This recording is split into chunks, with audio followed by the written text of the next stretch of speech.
Hello, good evening, नमस्कार। कैसे हैं मित्रों? आप सबको हमारे चैनल विवेकानंद विद्यापीठ में स्वागत है। मुगल साम्राज्य से हम लोग संबंधित बाबर और हुमायूं को हम लोग पढ़ लिए थे। बाबर और हुमायूं, ये दो टॉपिक हम लोग कर चुके थे। इसके साथ एक शेर शाह सूरी भी पढ़े थे। तो शेर शाह सूरी भारत, ये मुगल साम्राज्य का नहीं है, ये मुगल साम्राज्य से अलग है, ठीक है। लेकिन ये हुमायूं के बाद कुछ दिनों तक दिल्ली के शासन पर, दिल्ली के सिंहासन पर बैठा, इसलिए हम लोग इसको पढ़े थे। तो बाबर का जो है पूरा नाम, इन लोगों का जो शॉर्ट नाम ये सब आपको दिख रहा है, इन लोगों का पूरा नाम कुछ और होता है। तो बाबर का पूरा नाम है जहीरुद्दीन मोहम्मद बाबर। जहीरुद्दीन मोहम्मद बाबर। इसी तरह हम लोग अभी अकबर के बारे में पढ़ेंगे। तो अकबर का जो पूरा नाम है, इनका पूरा नाम है जलालुद्दीन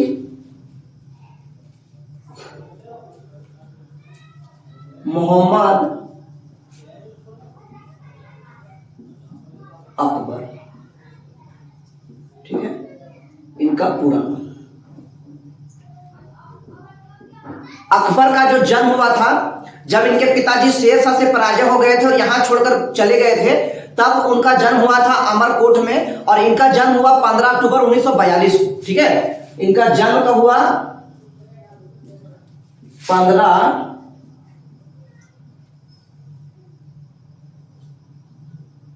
अक्टूबर 1942। कहां हुआ? तो अमरकोट में।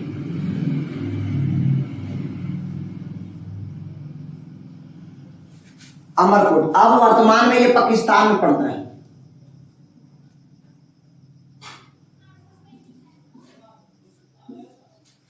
इनका जन्म हुआ और इनके पिता का नाम हम लोग जानते हैं, हुमायूं था। माता का नाम हामिदा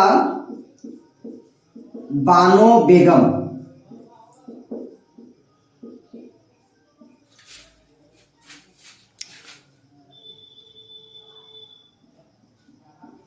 ये अपने जीवन में बहुत सारे कार्य किए, बहुत कुछ किए। तो अकबर जो है, इनका युद्ध भी हुआ था, हम लोग पढ़ेंगे। तो इनका युद्ध हुआ एक, तो इनकी माता का नाम ये था।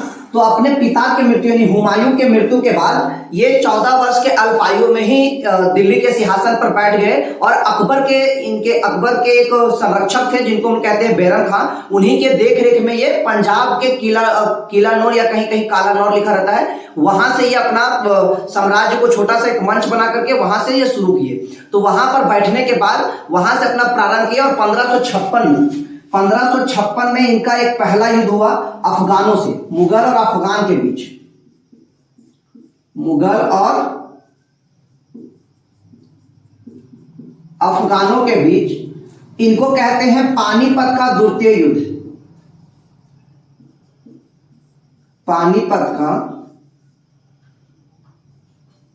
द्वितीय युद्ध।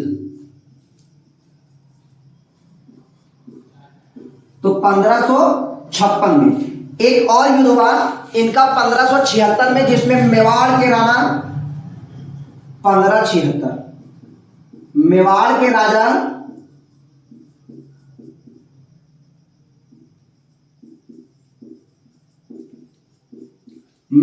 राजा महाराणा प्रताप,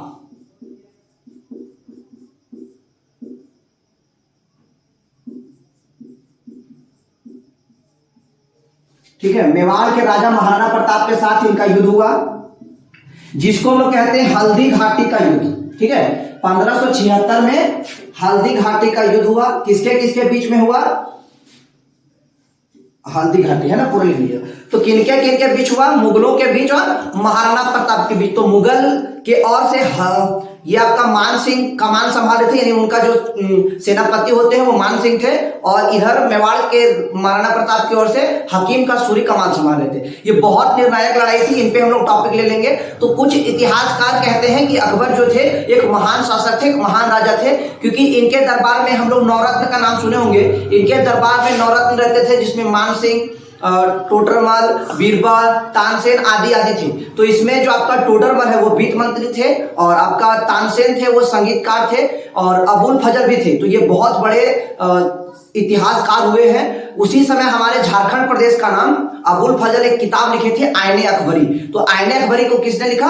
अबुल फजल। और अबुल फजल कौन थे? तो अकबर के नौरत्न। नौरत्न क्या है? तो अकबर के दरबार में 9 महान लोगों का एक ग्रुप था, यानी समूह था, जिन्हें नौरत्न कहते हैं। इनमें अकबर मतलब वीर तानसेन, ठीक है, मानसिंह, टोडरमल, मुल्ला दो प्याजा, हकीम हुकाम, हाजिर अबुल फजल आदि आदि थे। तो अकबर जो है अपने जीवन में बहुत सारा कार्य किए, जिन्हें इन्हीं सब कार्यों के वजह से उन्हें उस महानता के शिखर पर हम लोग पाते हैं। तो चलिए देखते हैं कि अकबर कौन कौन से कार्य किए, इनको हम लोग डिफाइन कर लेते हैं। तो चलिए अकबर के कुछ कार्य को देख लेते हैं। एग्जाम में ज्यादातर इनके कार्य ही आते हैं। तो देखिए 1562 में दास प्रथा का अंत कर दिया। दास प्रथा होता क्या था कि जितने लोगों को, किसी लोगों को अगर युद्ध में बंदी बनाया गया या फिर कोई रील लेते थे राज्य में, तो उनको दास बन के रहना पड़ता था, उनके यहाँ गुलाम बन के खटना पड़ता था, उन्हें वेतन वगैरह नहीं दिया जाता था। तो इनका अंत कर दिए, इनका पहला काम। दूसरा काम तीर्थ यात्रा का समाप्त, यानी तीर्थ आप कहीं करते हैं तो आपसे टैक्स वसूला जाता था, इनको भी अकबर ने समाप्त कर दिया। उसके बाद जजिया कर, ये गैर मुस्लिम नागरिकों से वसूला जाता था। जैसे कोई दूसरे धर्म के लोग हैं या किसी दूसरे संप्रदाय या दूसरे पंथ के लोग हैं, अगर वो रहते हैं तो उन्हें जजिया टैक्स पे करना होगा। केवल मुस्लिम को नहीं, जो दूसरे लोग हैं उनको, तो गैर मुस्लिम नागरिकों से जजिया कर लिया जाता था, तो उनको ये समाप्त कर दिए। 1571 में फतेहपुर सीकरी, और इनमें ज्यादा फोकस, देखिए जजिया कर में ज्यादा फोकस किया जाता था हिंदुओं से, क्योंकि हिंदुओं के साथ इतना बड़ा अत्याचार इतिहास में हुआ है कि इतनों ही महान शासक हम लोग बोल देते हैं, लेकिन उनके अत्याचारों से हर कोई व्याकुल है। हिंदुओं के साथ ज्यादा अत्याचार यहाँ हुआ था क्योंकि जजिया कर उनसे ज्यादातर लिया जाता था, क्योंकि हिंदू बहुसंख्यक थे, तो ज्यादा मार उन पे करता था, तो उन्हीं को ये बंद कर दिए। उसके बाद 1571 फतेहपुर सीकरी, ये आपका यूपी में पड़ता है, वहां से स्थापना की है फतेहपुर सीकरी की, और राजधानी आगरा से फतेहपुर सीकरी, यानी वहां से स्थानांतरित कर दिए, यहां लिखे नहीं ना, फतेहपुर सीकरी की स्थापना एवं राजधानी आगरा से फतेहपुर सीकरी स्थानांतरण लिखे हुए।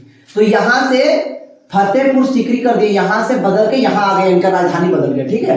तो फतेहपुर सीकरी में ये क्या एक और भी काम किए हैं, बुलंद दरवाजा, इसको कहते हैं भारत का सबसे बड़ा दरवाजा, जिनको हम लोग बुलंद दरवाजा के नाम से जानते हैं। उन्हीं 1571 में इनका निर्माण अकबर करवाए थे।